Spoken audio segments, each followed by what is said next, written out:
Hi, I'm Zach. I'm a high school student.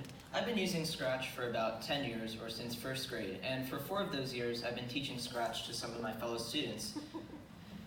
Throughout this experience, I've learned many things, and I'd like to share what I've learned about the relationship between teaching and learning about what Scratch is.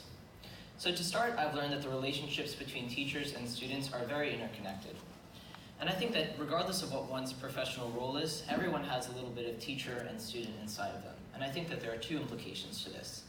The first one is that as a teacher, we must think like the student, and that we shouldn't just be content with what we know, but we should always be looking to open ourselves to more perspectives and being able to understand how we can give our students the best 21st century education.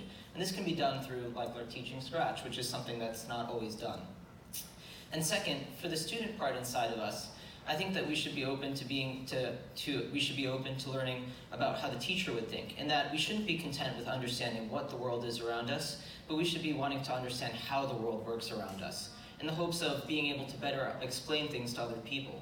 Because if we can better explain the concepts that we know ourselves, inevitably we better understand them for ourselves as well. Ironically, I think that technology in the 21st century has made the youth a little bit less patient, because if you can't find your answer on the first page of a Google search result, you're less likely to want to continue researching and learning more. But I think that coding can be a great solution for this. Especially in the values of debugging programs, you realize that patience is a must, and sometimes you have to give a problem a break and come back to it a few hours or a few days later before you can come up with a solution. But I think that coding has a lot more benefits that you can take outside of just the computer science world.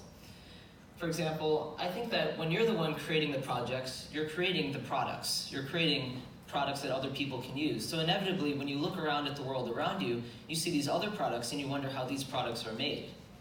In that sense, I think that coding can teach you almost how to reverse engineer the world. And I think when you're taking this mindset at looking around you and wondering how things can work, this can really help you, not just in the computer science world, but with many other aspects in your whole life. I think that also coding is not only applicable in computer science, but I'm sure as all of you know, it can be used in many other subjects. So you can incorporate it into whatever you're doing in your own classroom.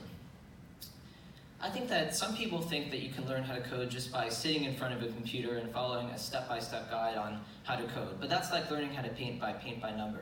You're not actually getting anything out of it. You're just following steps, and you're not being creative, and you're not being allowed to make your own choices. And considering that Scratch is built upon creativity and encourages creativity, I think it's especially important that when students are learning Scratch, they have the ability to have the freedom to make whatever choices they'd like to make.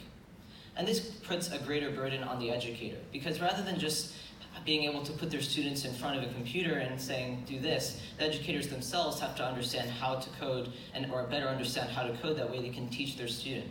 But even though this is a more difficult process, of course, I think that easy solutions almost never lead to meaningful results. And if the educator can learn how to better code just for themselves, they can benefit not only their students, but their entire classroom, because they can take the values of coding and apply them to other aspects of their life, just as I was explaining how students can use them too. I think that using coding, well, I hope that you can take 2 things away mainly from this speech. The first is how the relationship between students and teachers are very connected, and just because you consider yourself a teacher as your professional occupation, there's always some student and teacher inside of you, and you have to make use of both of those positions in whatever you're doing in your life. And the second aspect is that learning how to code and teaching coding is difficult, or it can be difficult. And you shouldn't take the easy route just by doing a step-by-step guide on learning how to code, because you're not encouraging freedom or allowing for creativity if you're learning how to code this way. And this means that the educator has to take a more hands-on approach and acting almost in a mentor role rather than just telling students what to do and how to follow a manual almost. But I think that considering students have this appetite for a 21st century education in today's world, this job is made easier because the students want to learn how to code. It's almost like building with Legos. If you're not provided with the Legos themselves, you won't know how to use them. But if you're provided with the Legos and you're taught that you can snap them together, rather than just using the Legos in the classroom, you'll take them home and you'll have fun. And I think similar to Scratch is, if you're provided with these foundational concepts, you'll be happy to not only to use them in the classroom, but to take them home and use them as well, which makes the job of the educator considerably easier.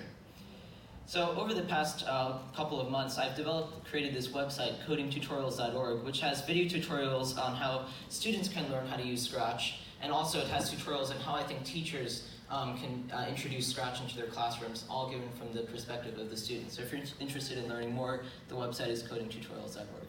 Thank you.